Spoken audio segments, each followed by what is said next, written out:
กำลังสิไปสบาทพี่น้องย่างขามครัวหวานเก่งโพ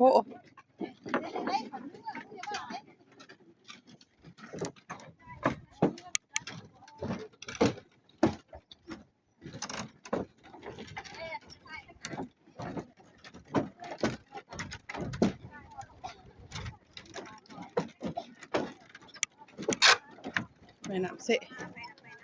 มาข่อยนี่ไปน้ำไปน้ำไปยัง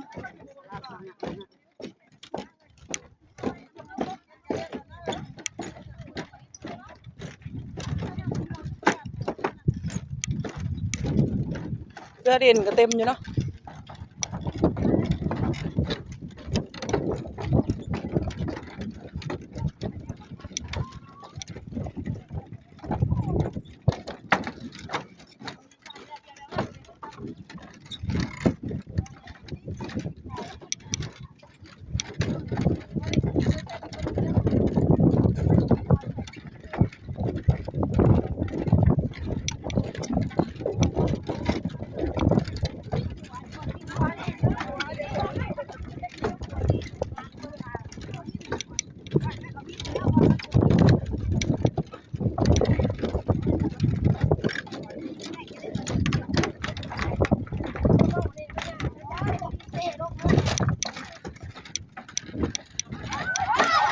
อีหยังเฮ้ยครัวโยนโยบบึ้มเลย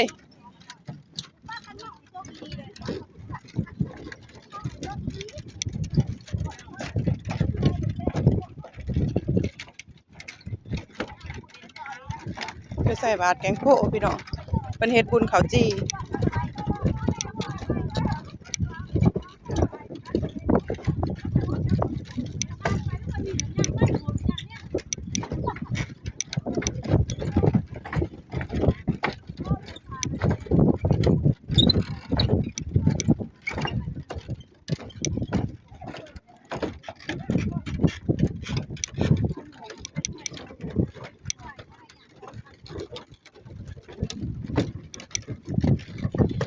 โยนบึ้มลงนี่ขนมผู้หลวงลงขนมมันสิผู้อยู่คนนั่นติ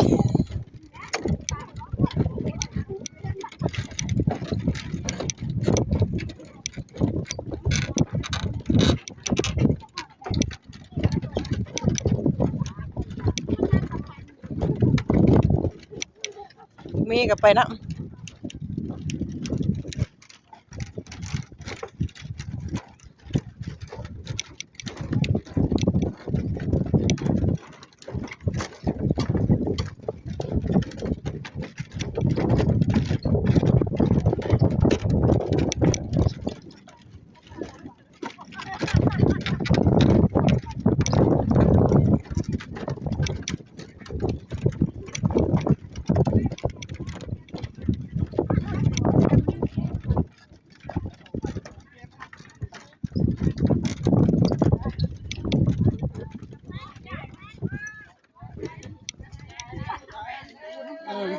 ใจขอบใจ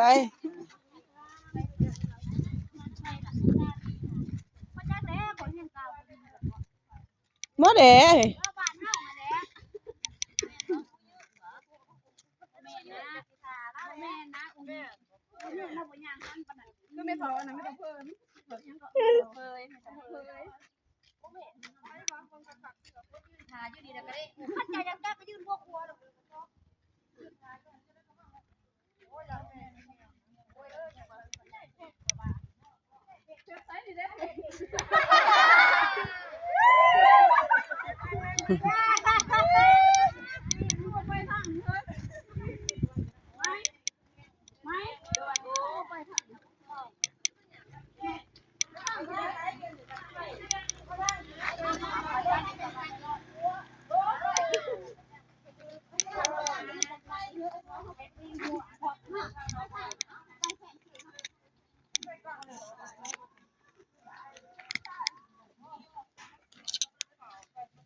ไปน้ำ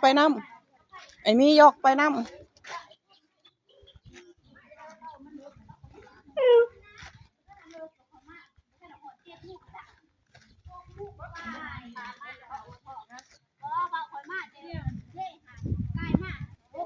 แสงแดดหน่อยหนึ่งพี่น้องไปเป็นทีมเป็นตะมวนเลยไปใส่บาตรย่าจะมาเป็นไรบ่ได้ยินในคนปากก็บ่ได้ยินอันนั้นเจ้าอยู่ไทยขออยู่เพื่อนกรรมโอ้โหจะกันอยู่เจ้าอยู่ไทยขออยู่เพื่อนกรรมอีดาญาติอีดานี่บ่ได้อีดามันก็จะกระพิดไปมันเนี่ยบ่ได้ยินยังบอกอื่นเจอยุ่งยัวยัวแล้วมันบ่ได้ยินเนาะแสงแดดตอบ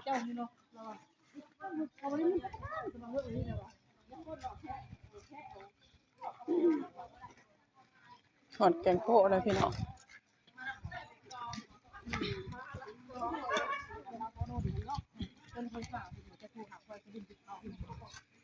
ปลาคนปกติเขาเนี่ยสิ่งที่เห็นกันใช่ที่เข้าก็จะจับมันมีจะที่พอเขาโอ้ครั้งนี้เขาจะเดือดพาพวกนี้ก็บอกยืมเดี๋ยวจะนี่เดี๋ยวจะซื้อเริ่มเนาะจะใจหันก็พาพวกอะไรอะไรแล้วเบิ่งผู้คอยหันมาเจ้าจากสิมาสักไม่ติงครับมันนั่นมาน้อยโทรใส่ไปบ่ไปเดี๋ยวว่าที่ในบ้านน้ำเมืองจะเที่ยวเพราะว่ามันเดี๋ยวใส่ทุกอย่างกันมันยังหอนนั่นแหละเป็นเรือเนาะบ่ได้เฮ็ดแม่ติงจี้เพื่ออะไรกันบ่ใส่เขาอาบน้ำมาถ้านี้เอาแม่เอาไปกินสัมบ่ได้น้ำบ้านน้ำเมืองที่เดียวจากพระตาสีเพิ่นสิไปใส่อันนั้นใส่อยู่ไสดิบัตรเก่าโอ้บัตรป้าบ่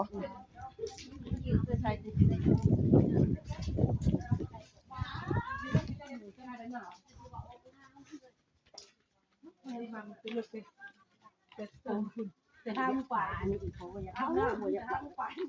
หัวอยู่เกาะอยู่ค่ะ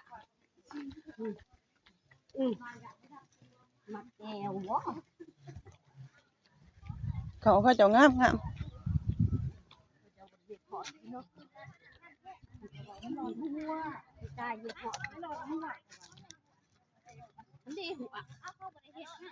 ไปเอาบุญน้ำกันเด้อพี่น้อง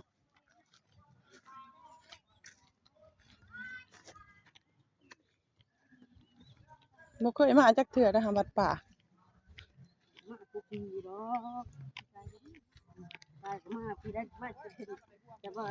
มื้อนี้บุญฮอดปีนี้บุญฮอดเพิ่น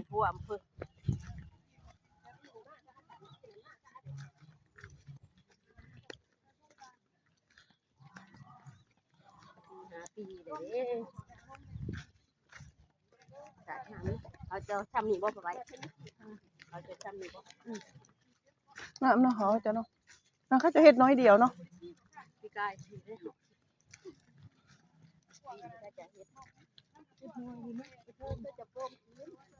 นี่ยกระป๋องขึ้นแล้วมันก็ตีก็ได้บ้านเห็ดนี่น้องมันกระป๋องแบบพี่กายหอดเนาะ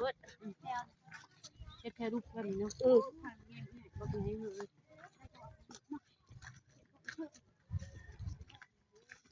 ก็คุยดูล่ะจะเฮ็ดกันนะชอบแบบ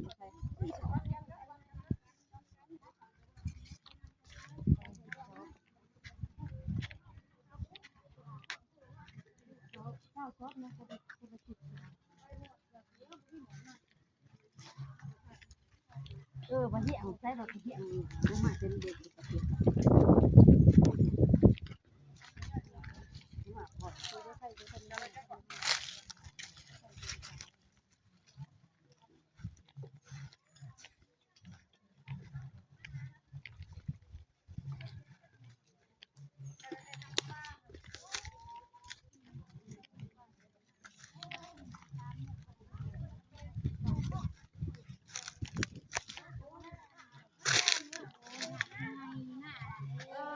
หน้าปะนูคักเลยเนาะหน้าลูกกี่ใหญ่เป็นคัก เป็นอันนี้ให้เพิ่นดูดเนาะหันบ่เขาเด้มไปเขียวๆหั่นบ่เออ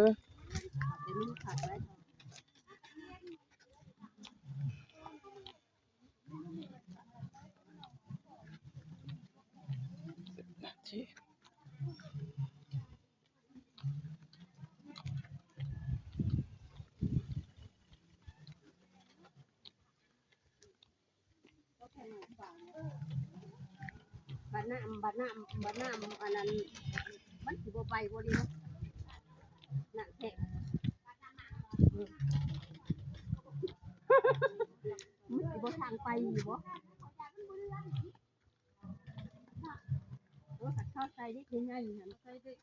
เด็กเขาใส่ได้เด็กใหญ่แล้วเขาใส่ได้เป็นสักสี่เขาลงไปสักสี่เราคือกับบ่อันนั้นใส่เด้น่ะลูกใหญ่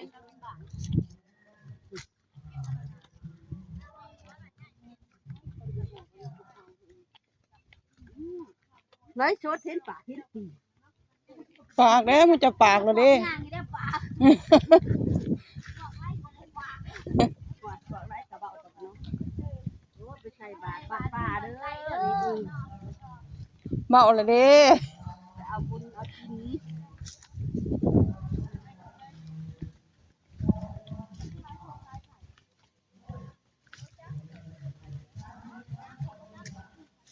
ไม่ชี้นะอันนี้เบาเดียวนี่เองค่ะ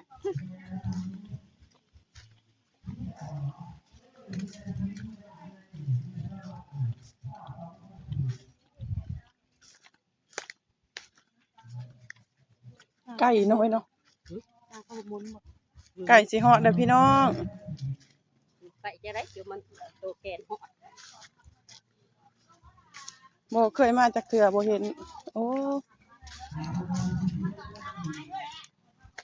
นี่ฮอดแล้วเห็นพระพุทธรูปล่ะ ท้องโตนเนาะมันมาใส่บาตรทุกคนจะเขียนกันเด้อ สิเด็กซองพุ่นไว้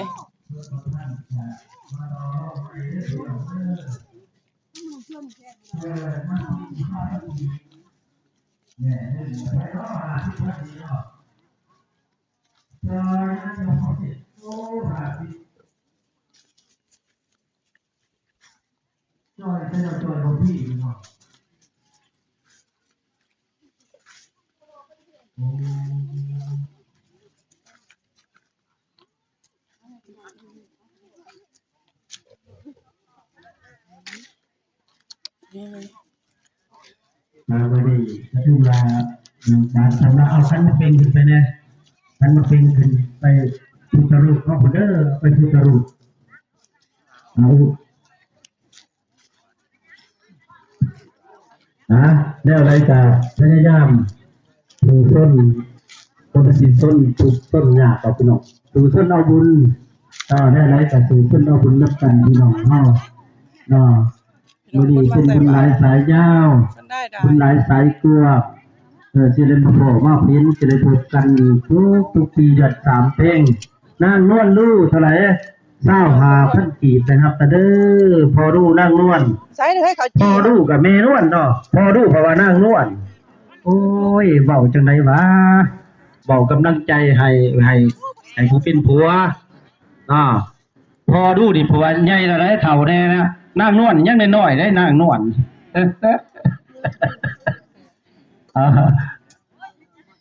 เพราะว่าคำแปล